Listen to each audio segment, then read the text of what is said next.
কোটি কোটি প্রণাম।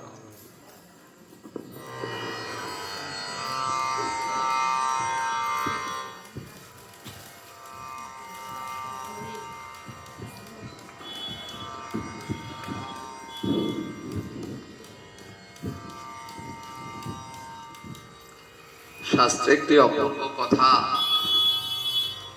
বলা হয়েছে, ব্রহ্মাণ্ড ভ্রমিতে কোন ভাগ্যবান জীব গুরু কৃষ্ণ প্রসাদে পায় ভক্তি লতা বীজ।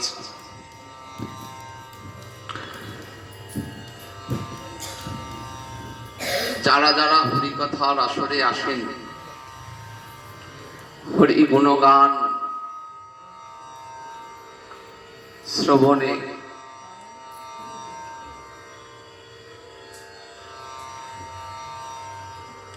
কর্ণ মনের তৃপ্তি ঘটান,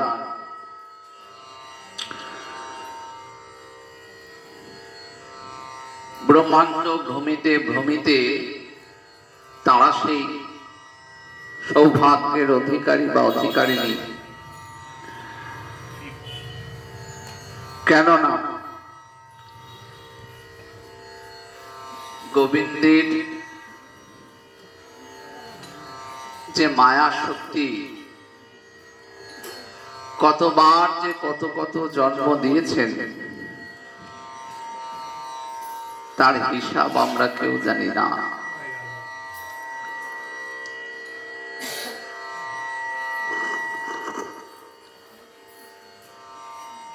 প্রভু অর্জুনকে ভগবান শ্রীকৃষ্ণ যখন শিক্ষা দিচ্ছেন তখন বলছেন না, অব্যক্তাদীনি ভূতানি ব্যক্তমধ্যানি ভারত, অব্যক্ত নিধন অন্যেব তত্র কাপরিদেব না। ওগো অর্জুন, এত যে তুমি দুশ্চিন্তা করছো, এত যে কথা বলছো, তো তোমার এই সমস্ত বলা কথার, এই সমস্ত সিদ্ধান্তের ভিত্তি কি আছে? তার উত্তরটি শ্লোকে দেওয়া আছে। বললেন সব বলা কথার ভিত্তি হচ্ছে ব্যক্ত মধ্যানি ভারত। তুমি যেটুকু দেখতে পাচ্ছ, তুমি তো এই একটা জীবন পেয়েছো, সেখানে আত্মীয় স্বজন বন্ধু বান্ধব শত্রু মিত্র সকলে তোমার চারিপাশে রয়েছে, তাদেরকে দেখে সিদ্ধান্ত নিচ্ছ, সেটা এক জন্মের কথা। তুমি তো এর পূর্ব পশ্চাৎ কোনটাই জানো না। অব্যক্তাদীনি, তোমার কাছে সব অব্যক্ত। অর্থাৎ প্রভু অর্জুনকে উপলক্ষ করে গোবিন্দ জগৎ সংসারের সকলকে জানাচ্ছেন, সংসারের সকল জীব অনাদি বহির্মুখ জীব। শাস্ত্রে জীবকে বললেন অনাদি বহির্মুখ জীব। জীব শুধু চেতনগ্রস্ত জীব তেমন নয়, অবিদ্যাগ্রস্ত বললেন না, কৃষ্ণ ভুলি সেই জীব। কৃষ্ণ ভুলেছে জীব, আর তার বিশেষণটা কেমন? অনাদি বহির্মুখ। আজ থেকে নয়, কত কত কত কত জন্ম থেকে জীব বহির্মুখ হয়ে রয়েছে।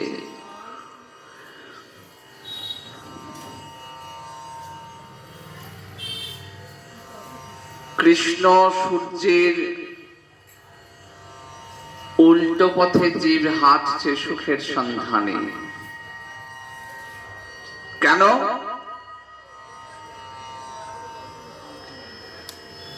কেন জীব উল্টো পথে হেঁটেছে?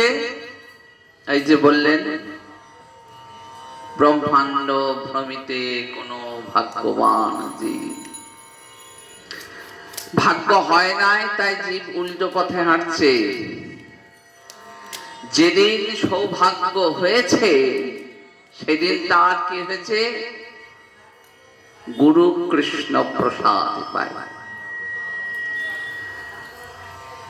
শ্রী গুরুদেবের প্রসন্নতায় ভক্তিলতা যেটি, সেই ভক্তিলতার বীজ তার হৃদয়ে প্রথিত হয়।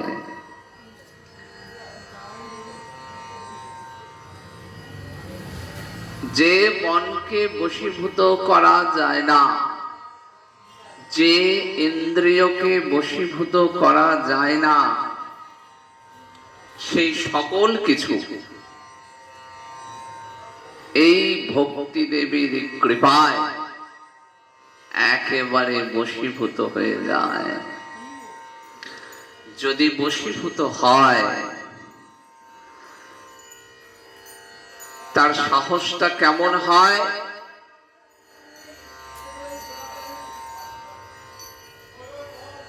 তার সাহসটা এমন হয়, মুক্তি পর্যন্ত তুচ্ছ করতে পারে। জগৎ সংসারে যে কোনো প্রতিষ্ঠা, মান, যশ, সুকরি বিষ্ঠা সমপরিত্যাগ করতে পারি, ঘৃণা করতে পারি, যে আমার আর কিছু চাই না। আমি এমন অমৃতের সন্ধান পেয়েছি যে জগতের আর যা কিছুকে সবাই অমৃত বলে গ্রহণ করে নিয়েছে, তার সকল কিছু আমি একেবারে তুচ্ছাতি তুচ্ছ করে। কেমন তুচ্ছাতি তুচ্ছ?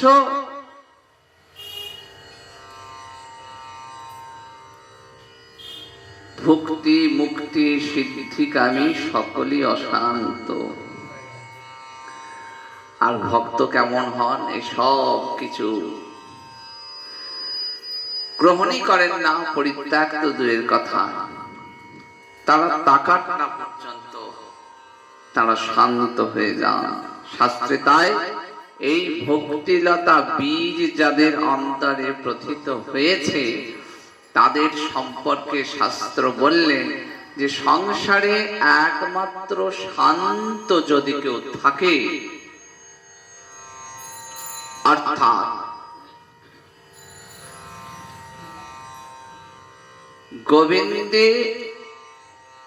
গোবিন্দ চরণে সমস্ত কামনা বাসনাকে একেবারে নিষ্ঠ করেছেন যিনি, যেখানে চাওয়ার কিছু নেই সেখানে তো অশান্ত হওয়ার কিছু নেই, একেবারে সংলগ্ন করেছেন মনকে, তারা শান্ত হয়েছেন। ভক্তের তাই অন্তরে কোনো কামনা বাসনার ঢেউ নাই। সেই নিয়ে গোবিন্দ পর্যন্ত বড় বিচলিত হয়ে পড়েন। জ্ঞানী কর্মী যোগী সকলেরই তো আপন আপন পাওনা আছে, হিসেব নিকেশ আছে, কিন্তু আমার ভক্ত এক এমন বিষয় যে তাকে কিছু দেবো বললেও সে কিছু নেয় না। সংসারে ভক্ত এমন এক বিষয়, যিনি একমাত্র রয়েছেন যে গোবিন্দের কাছে কিছু চাইতে জানেন না। গোবিন্দ কিছু দেবো বললেও কিছু চান না।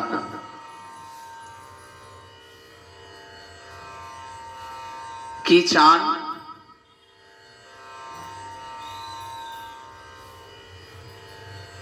যে চাওয়াতে গোবিন্দের সুখ হবে সেইটি চান।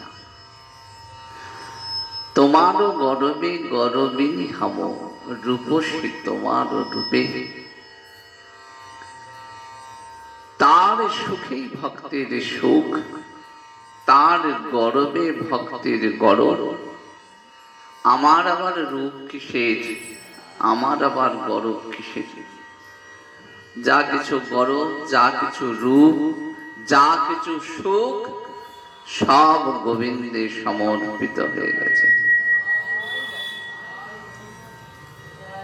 আমি সব সমর্পিয়া এক মন হইয়া নিশ্চয় হইলাম দাসী, শ্রীমতী রাধারানী বললেন।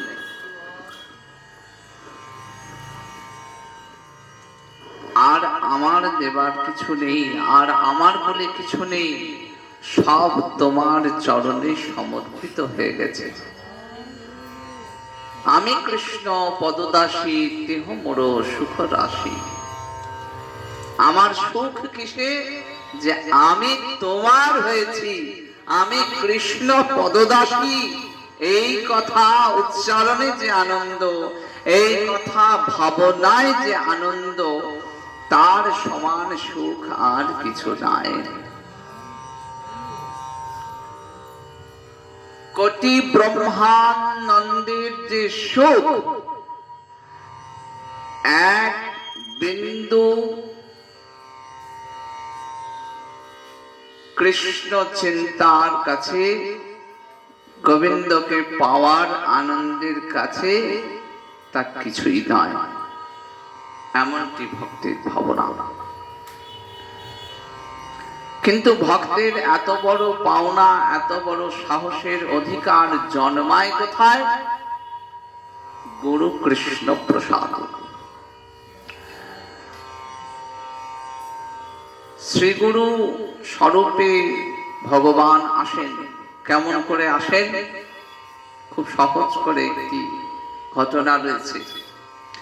যে এক ব্যক্তি, অন্ধ ব্যক্তি, রাস্তা দিয়ে যেতে যেতে কুয়োর মধ্যে পড়ে গেছে। বাঁচাও বাঁচাও করে চিৎকার করছে। তাকে উদ্ধার করবে, রক্ষা করবে কে? আশেপাশে কেউ নেই।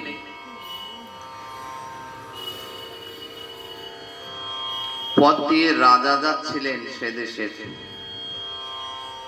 ভাবছেন যে কুয়োয় পড়ে একটি মানুষ চিৎকার করছে, রাজা তো ক্ষত্রিয়, তার তো একটা কর্তব্য আছে, দেশের রক্ষা করাটা তার কর্তব্য। দেশকে রক্ষা করাটা, দেশের প্রজাদের রক্ষা করা। রাজা কি করলেন? রাজা নামলেন,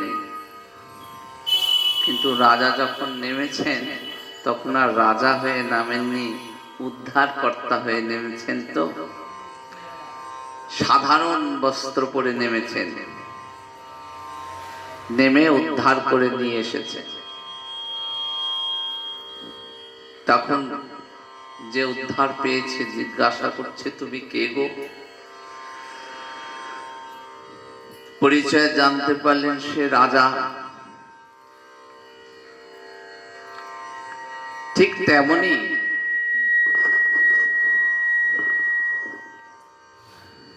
জীবেরও নিস্তার লাগি নন্দ সুত হরি, ভুবনে প্রকাশ হন গুরু রূপ ধরি। ভগবান আসবেন নেমে। জগতের জীব বড় দুর্দশাগ্রস্ত, বড় মলিন হয়ে রয়েছে। কেন মলিন? অবিদ্যায় মলিন হয়ে রয়েছে। তার স্বরূপের সন্ধান ঘটছে না, তার আত্মজাগরণ ঘটছে না।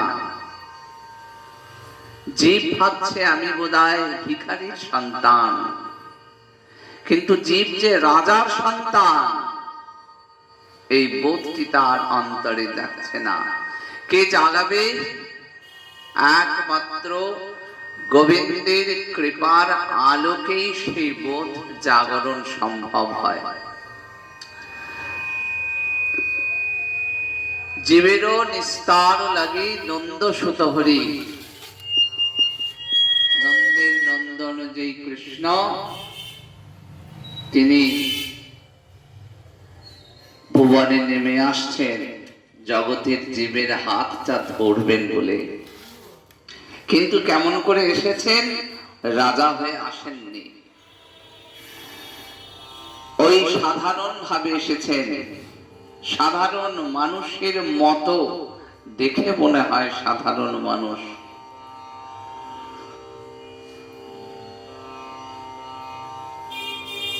শ্রী গুরুদেব হয়ে সম্মুখে আসেন, অযাচিত মোহেন পতিতে হেরি জপমু যাচিরে অলহরি নাম। অপার করুণাময় শ্রী গুরুদেব, অযাচিত মোহেন পতিতে হেরি জপমু। শ্রী গুরুদেব কাঁদেন, পতিতের দুর্দশা দেখে কাঁদছেন। রাধা গোবিন্দের নিকুঞ্জে অবস্থানকারী শ্রী গুরুদেব যে সে বস্তু নয়, নিরন্তর কৃষ্ণ গুণগানে যে নিরত রয়েছেন, বড় আপনজন। তিনি এসেছেন অযাচিত মোহেন পতিত হেরি জপমু।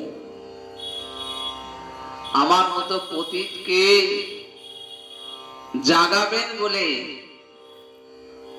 আমার মতো অধমকে জাগাবেন বলে আজ শ্রী গুরু স্বরূপে নন্দের নন্দন এসেছেন।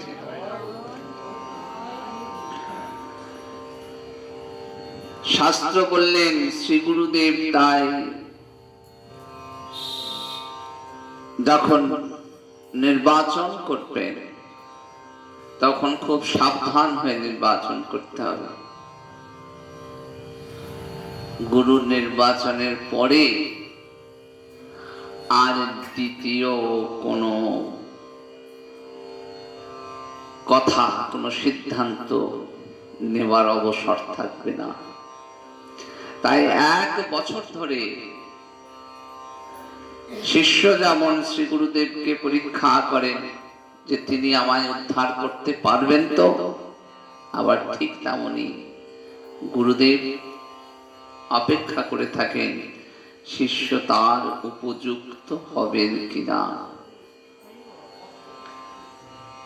যখন এই পরীক্ষায়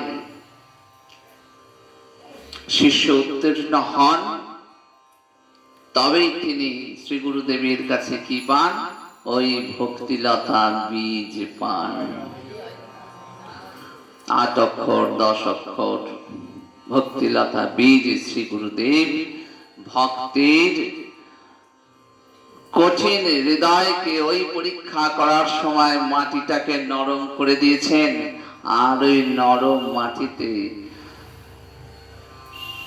কেমন দেন? আস্বাদিত মন্ত্র। শ্রী গুরুদেব আস্বাদন করেছেন সেই মন্ত্র, সেই মন্ত্রকে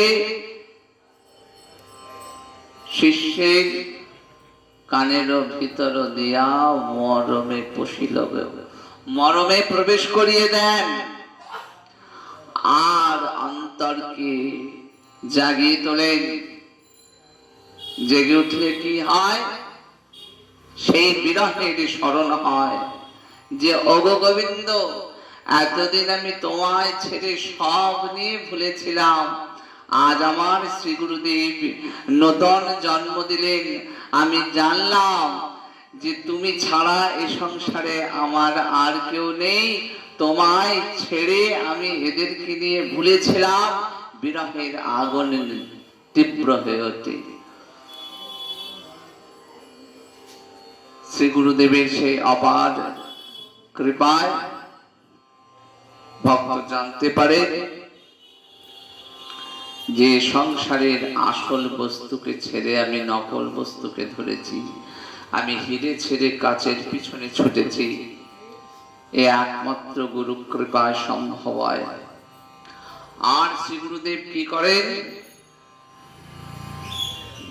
শ্রীমতী রাধারানীর নিকুঞ্জ সেবার অধিকারী করেন, অধিকারিণী করেন।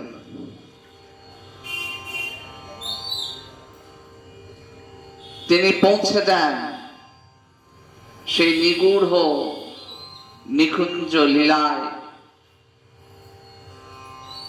সেবা করবার জন্য অধিকারিণী করে দেন। যোগ রাধারানী আমি এক নবদাসী তোমার কাছে নিয়ে এলাম, তোমার গোবিন্দ সেবায় যদি কোনো কাজে তাকে লাগানো যায়, তুমি তাকে সেবার অধিকারিণী করো। এমনি করে জগতের জীবকে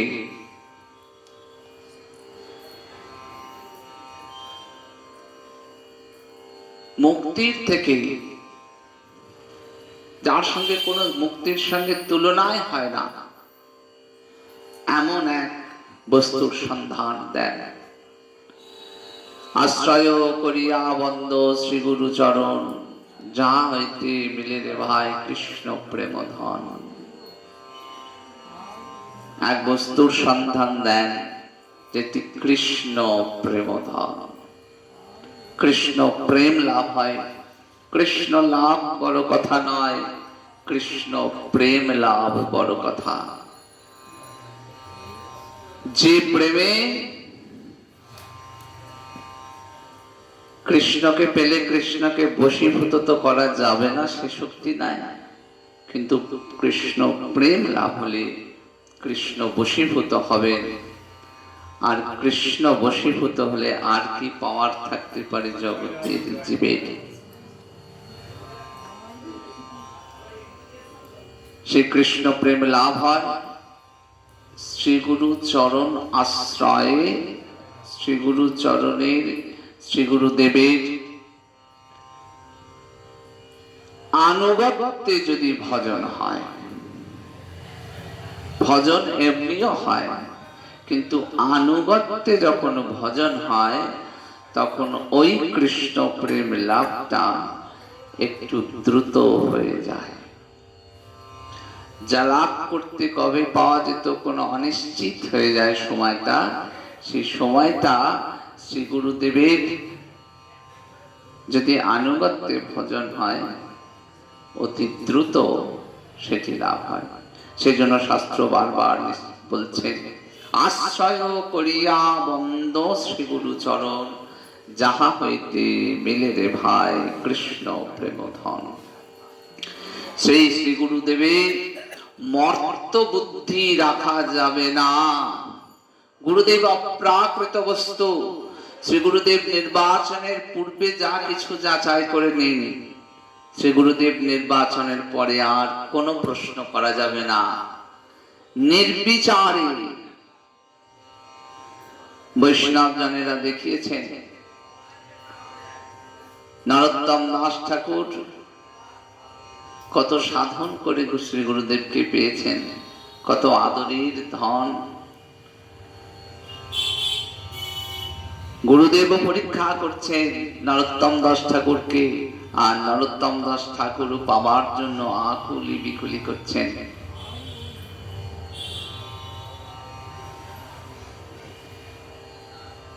অন্তরে অন্তরে জানা যাবে যে শ্রী গুরুদেবের সঙ্গে তো এক জন্মের সম্পর্ক নয়, এ তো জন্ম জন্মান্তরের সম্পর্ক। তাই আপনা আপনি জানা যায়।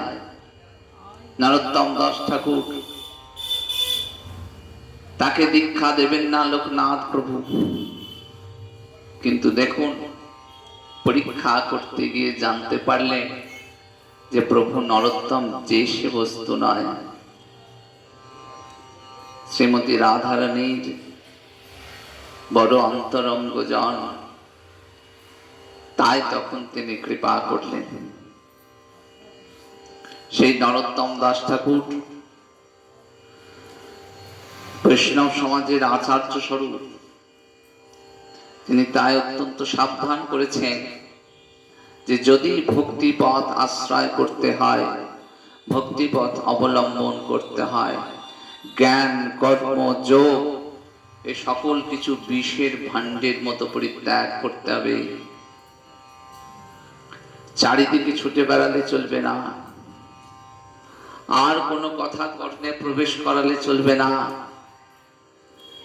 শ্রী গুরুদেবের আনুগত্যে একমাত্র গোবিন্দ পাদ পদ্ম,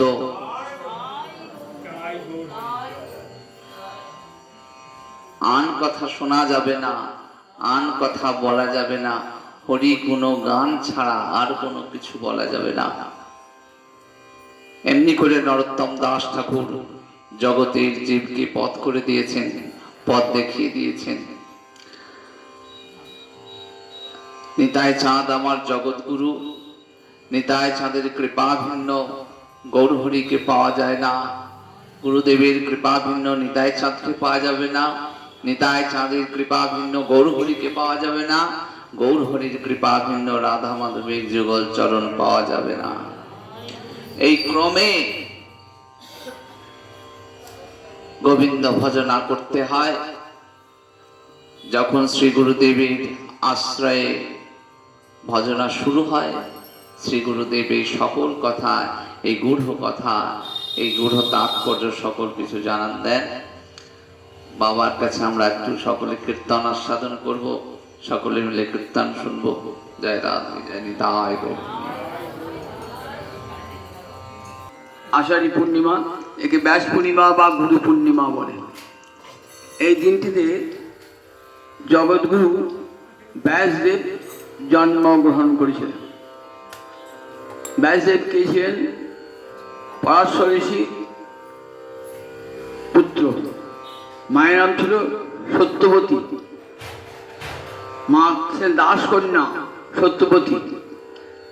গায়ে মাছের গন্ধ উঠত বলে তাকে বলতো মৎস্য গন্ধা। দাস মানে এক কৈবর্ত জেলে, মাছের পেট থেকে পেয়েছিলেন ওই সত্যবতী। সেই সত্যবতীকে মানুষ করেন এবং তাকে পিতা বলে জানতেন ওই দাসকে, কৈবর্তকে। পরাশর ঋষি একদিন যাচ্ছেন, নদী পার হবেন, দেখছেন খেয়ারিকে না একটি সুন্দরী বালিকা, অপূর্ব সুন্দরী বালিকা। সুন্দরী বালিকা খেয়াপাড়া পার করছে, বললে আমাকে তুই পার করে দেবে? তা বললে হ্যাঁ, তোমাকে পার করে দেবো। নৌকায় চেপেছেন। পরাশর ঋষি অন্তরে সেই বালিকায় এত রূপ, এত সৌন্দর্য দেখে একটা মানসিক বিকার জন্মালেন। বললেন আমি তোমার সঙ্গে মিলন কামনা করি। বললেন কেমন করে এই দিনের বেলায় মিলন সম্ভব হবে? বললেন আমি যোগ বলে অন্ধকার রাত্রি সৃষ্টি করব। যোগ বলে অন্ধকার রাত্রি সৃষ্টি করলেন। সত্যবতীর সঙ্গে পরাশর ঋষির মিলন হলো। সেই মিলনে সন্তান জন্মালেন ব্যাসদেব জগৎগুরু। এই সন্তানের জন্য কুমারী মাকে কিন্তু কোনো লজ্জা ভোগ করতে হয় না। কেউ জানতে পারেন নাই যে সত্যবতীর গর্ভে ব্যাসদেব জন্মিয়েছেন। জন্মগ্রহণ করা মাত্রই চলে গেলেন বনে, নির্জন বনে। বললেন যখন প্রয়োজন হবে পিতাকে, বলে গেলেন তখনই আমি আবার ফিরে আসবো। ব্যাসদেব চলে গেলেন। সেই ব্যাসদেব ব্যাস ও নারায়ণ সাক্ষাৎ। ব্যাসদেব হলেন সাক্ষাৎ নারায়ণ ভগবান শ্রীহরি। যুগে যুগে গুরুমূর্তি ধারণ করে আসেন। শুনলেন তো, যুগে যুগে গুরুমূর্তি ধারণ করে আসেন। সেই সমষ্টি গুরুর মূর্তি হলেন ব্যাসদেব। জগৎগুরু বলা হয়। কোন দিন জন্মায়? আষাঢ় মাসের পূর্ণিমা তিথিতে বৃহস্পতিবারে। বৃহস্পতিবারকে আমরা কি বলি? গুরুবার বলি। এই গুরুবার বলে অনেকে যারা সাধু বৈষ্ণব তারা বৃহস্পতিবারটিকে গুরুবার বলে পালন করে থাকে। অনেকেই জানেন না কেন বৃহস্পতিবারকে গুরুবার বলা হয়। জগৎগুরু ব্যাসদেবের আবির্ভাব। যখন পৃথিবীতে জ্ঞান ভক্তি ধর্ম সব লোপ পেয়ে যায়, তখনই ভগবান আসেন ব্যাস মূর্তি ধারণ করে। কি করেন? যে বেদ কখনো বিনাশ প্রাপ্ত হয় না, মনুষ্য দৃষ্টির অগোচরে থাকে, সেই বেদ আবার সংকলন করেন, বেদ মন্ত্র আবার সংকলন করেন, বেদকে ভাগ করেন।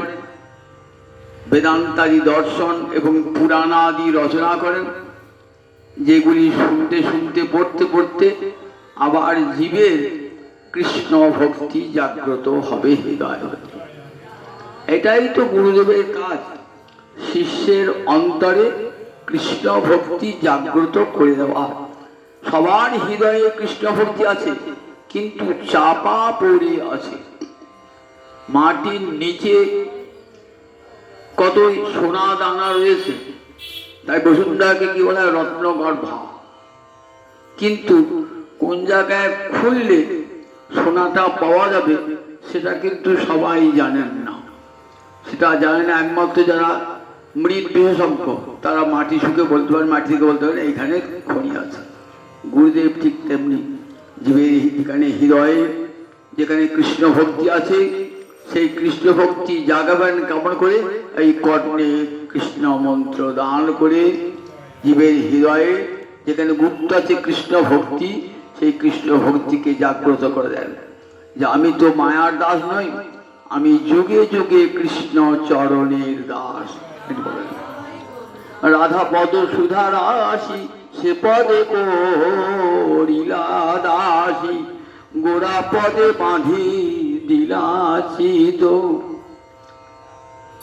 দেখা শিরাধা রমণ সহ দেখাইলা কুঞ্জ গৃহ, জানাইলা তোহার পীড়িত। এটাই গুরুদেবের কাজ। রাধা পদ, আমি বলল না ছোট্ট, রাধা পদ সুধা রাশি সে পদে করিলা দাসী। কৃষ্ণ মন্ত্র দিয়ে জীবকে বলেন তুমি চিরকালে রাধা দাসী, রাধা রানীর দাসী। রাধা পদ সুধা রাশি সে পদে করিলা দাসী। দেখো রাধা পদে যদি মঞ্জরি হইতে হয়, রাধা রানী দাসী হইতে হয়, তাহলে গোড়া পদে বাঁধি দিলাছি তো। আগে গৌর হরির সেবা করো, গৌরের সেবা, নিতাই চন্দ্রের সেবা করো। তারপরে শিরাধা রমণ সহ দেখাইলা কুঞ্জ গেহ, জানাইলা দোহার পীড়িত। ওই দেখো ওই কুঞ্জ নিকুঞ্জ যেখানে রাধা গোবিন্দ যুগলে রয়েছেন, তার সেবা পাবে তুমি। দেখো দুজনার প্রেমের আস্বাদন তোমারও হবে ওই কুঞ্জ সেবা লাভ করে। তাহলে গুরুদেবের কত বড় দান দেখুন একবার।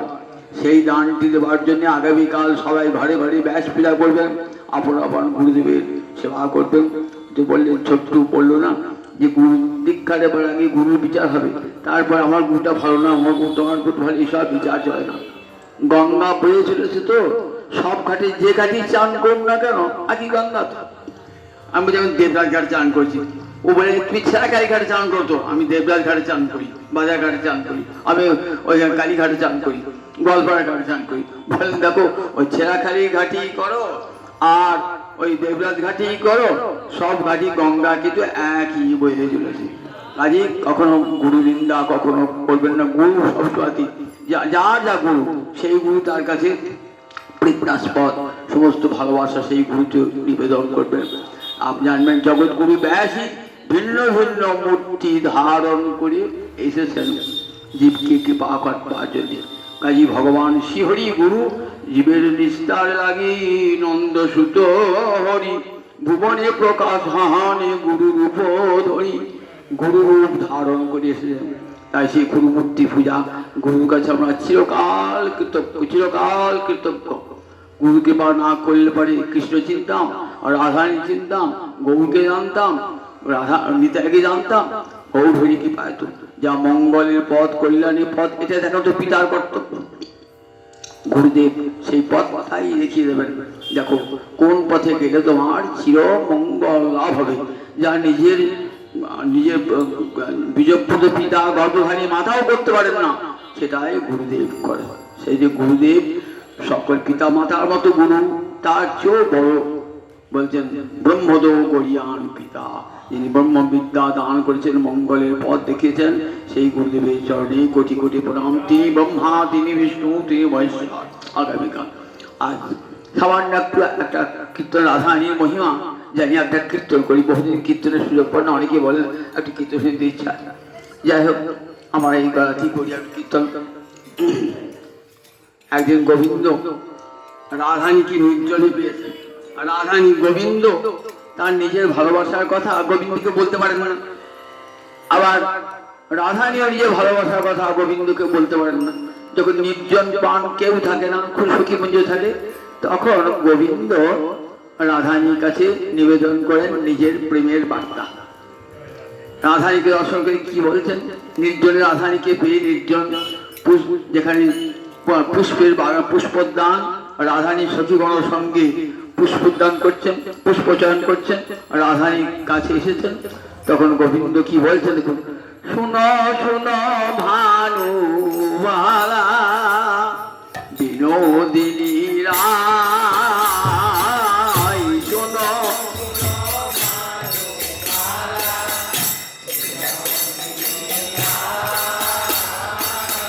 শুনো শুনো ভানুবালা বিনোদিনী রায়,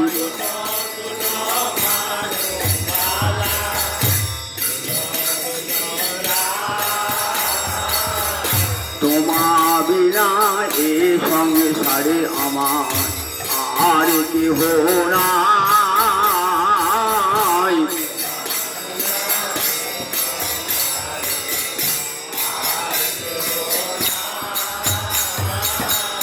তোমা বিনা এ সংসারে আমার আর কেহ নাই।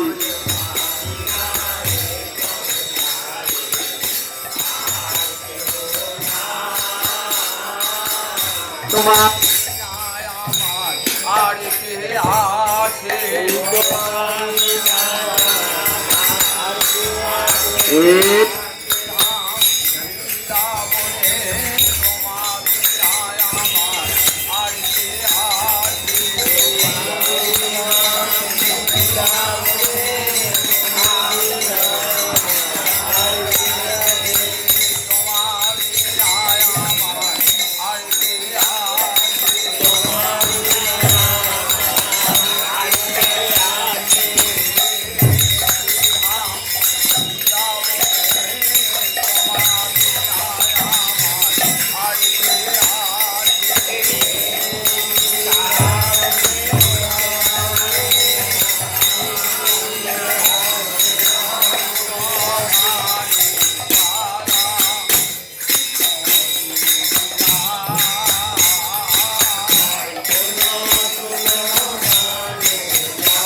তাকে তো এই ভৌমপুরে আসবার সময় আছে, রাধারানী বললেন যে দেখো যেখানে তুমি নাই সেখানে আমি থাকবো, যাবো না।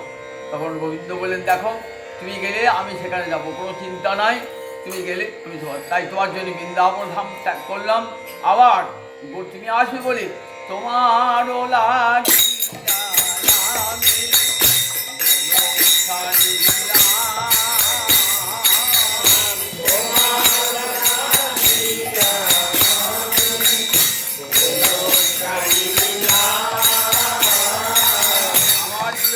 ক্ষণকালও থাকতে পারবো না, তোমার বিরহে আমি ক্ষণকালও থাকতে পারি না, তাই আমি গোলক ফিরে এলাম। তোমারও লাগে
কেন জানো?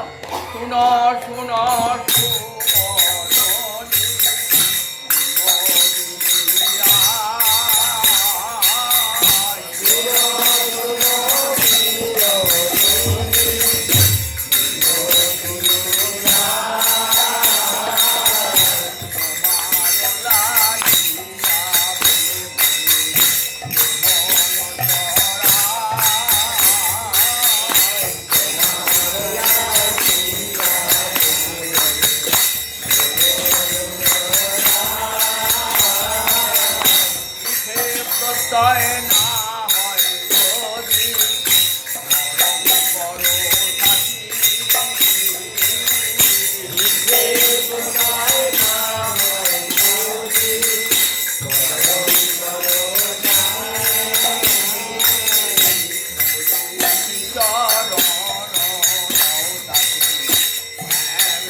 ভালোবাসি, তাকে ধর্ম সাক্ষী করে বলছি।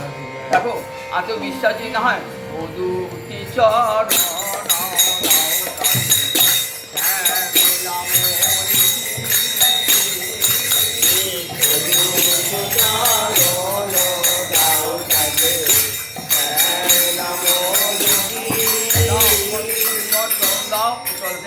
শ্যাম শ্যাম শ্যাম শ্যাম লিখে দুটি চরণ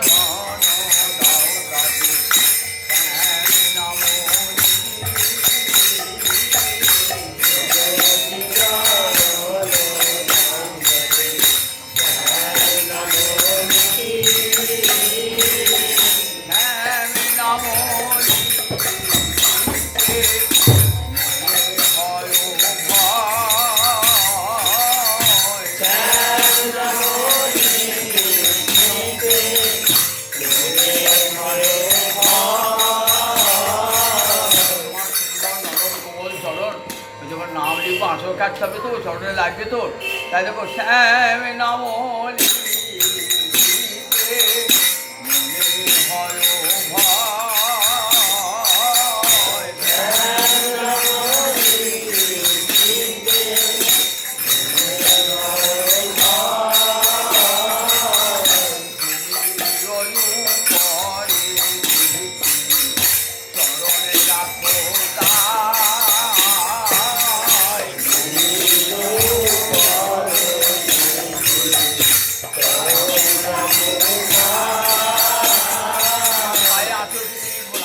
চরণে কষ্ট হবে তো তুমি ধুলির উপরে চরণে রাখো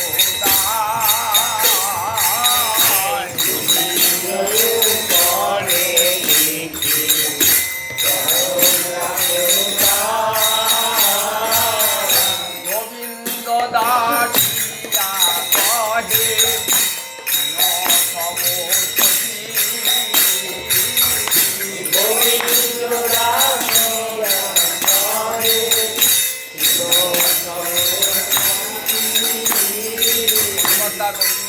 তখন রাধারানী পক্ষে বলছেন সব সঙ্গে সরে লাগলে তো গোবিন্দ দাস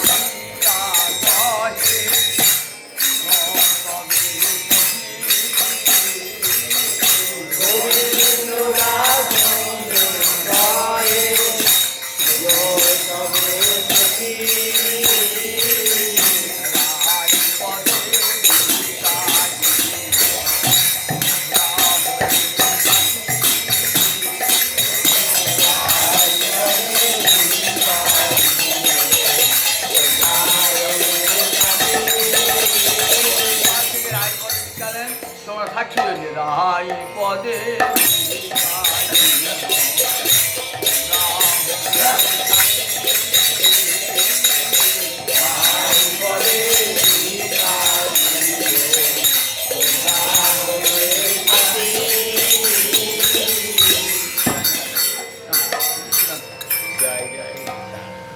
জয় জয় রাম